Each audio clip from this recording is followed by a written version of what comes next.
Hey guys, what's up? It's Josh WRB here, bringing you a brand new review, and today I'm talking to you guys about The Void.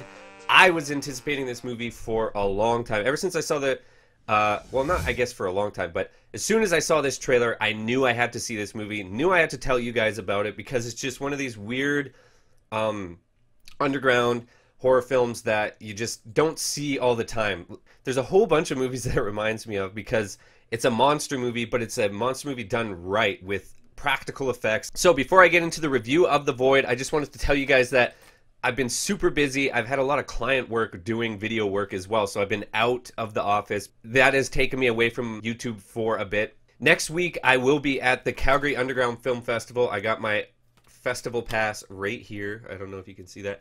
And I have a few others to either give away to friends or to people in line, because obviously you'd have to be in Calgary to get those. They're only for the 1 week of the Calgary Underground Film Fest. But I hope to go to the opening gala, potentially get some footage of some guests in attendance, and maybe get some interviews with them, as well as just show you guys the whole thing. Like, this is my city and the film community in my city, so I'm excited to showcase it for you guys, and just to show you what Calgary has to offer for its film festivals and stuff. So, The Void is directed by Jeremy Gillespie, Stephen Castana, I don't even know. So, the plot of this is, shortly after delivering a patient to an understaffed hospital, a police officer experiences strange and violent occurrences seemingly linked to a group of mysterious hooded figures. That's the plot of The Void, and it's a perfect story for a horror movie. And this is what I think Blumhouse Productions has done really well. I know they didn't produce this movie. They're definitely following the same formula that Blumhouse put out, making low budget horror movies that have little to no dialogue, or not a lot of speaking roles, or not a lot of just characters in general in a movie. This is how you do a low budget horror movie right. Other than the acting and some of the dialogue written in this script is just really bad, the story in this movie is done so well. Like, I love the premise to this movie, and I love the hooded guys with the triangles. I just, like, nothing is really overly explained why it's happening, and I love that. Like, you just have to take it for what it's worth. It's a monster movie.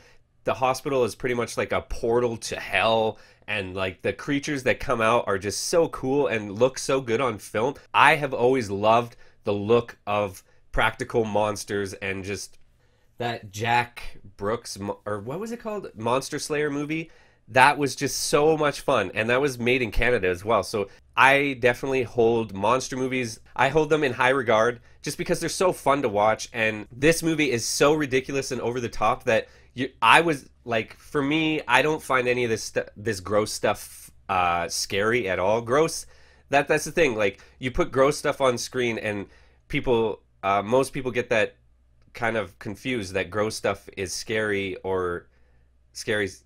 I don't know. Like, for me, gross stuff isn't scary. It's just gross stuff. And it's funny to me because, I don't know. I just always find myself laughing in horror movies and saying, yes, this is so good, because it's just a fun time for me. I'm morbid, I guess.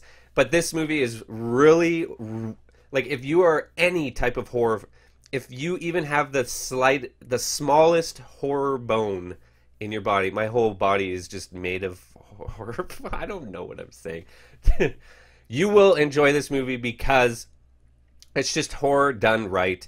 This is a fun movie. Technically speaking, it's not the greatest. There's a lot of downfalls with the acting, and like I said, the acting and dialogue is this movie's downfall, but it really doesn't matter because the visuals are so good and the monsters are so cool, and this story I just think is really cool, and I'm pretty sure this could be the next franchise, like big horror movie franchise. I could see this going on for a couple more movies at least, so I'm excited about that. This is a cool premise, and a cool start to an eventual, probably because it is horror movies and they always make franchises out of horror movies, this is probably going to be a pretty big franchise, and I'm excited about that because there should be more monster movies out there done to this caliber. So this movie does have its downfalls, but I still say definitely check it out. It is playing in one theater in my city right now, so it's on super limited release. Get it when it comes on demand. If it's playing in a theater near you, run to see this because it's just fun, and you don't get to see movies like this in theaters very often. So do it if you can. This movie's getting 5 out of 6 bottles from me. And before I go, I just wanted to let you know I already have my tickets bought for Fate of the Furious tonight in IMAX. I will be reviewing that for you guys tomorrow, so look forward to that as well. But thank you guys so much for stopping by. We'll see you next time. Don't forget to click this video you see on the screen. You might actually like it. Hit that subscribe button if you haven't already. Have a nice day, guys.